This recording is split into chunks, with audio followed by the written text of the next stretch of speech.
बिस्मिल्लाहिर्रहमानिर्रहीम।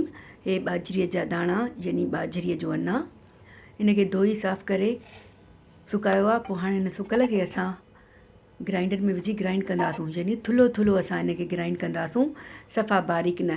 पोइ इन अटे खे असां देगिड़ीअ में विझी, बाजरीअ जे अटे खे उन में पाणी विझी थोरो मिलाईंदासूं त जीअं ॻोड़ियूं न थियनि।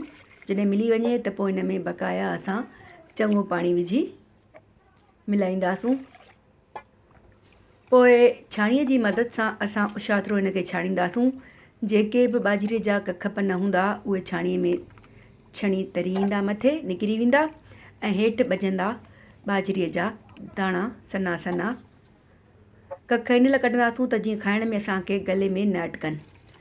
पोइ इन्हनि में असां थोरा चांवरनि जी लप खनि भिॼाए धोई साफ़ करे उहा हिन में विझंदासूं। ऐं हाणे असां हिन पाणीअ खे जंहिंमें बाजरीअ जो अटो ऐं चांवर मिलियल आहे, चुल्हि ते ॻरण लाइ छॾे ॾींदासूं। तक़रीबन 20-25 मिंटनि खां पोइ असां इन में शामिलु कंदासूं लूणु, ऐं चांवर जॾहिं ॻरी वञनि त तयारु आहे असांजो बाजरीअ जो भतु यानी सिंधी सूप। तमामु फ़ाइदे वारो आहे सियारे में। असां सिंधी ॻोठनि में अक्सर इहो बाजरीअ जो भतु ठाहींदा आहियूं।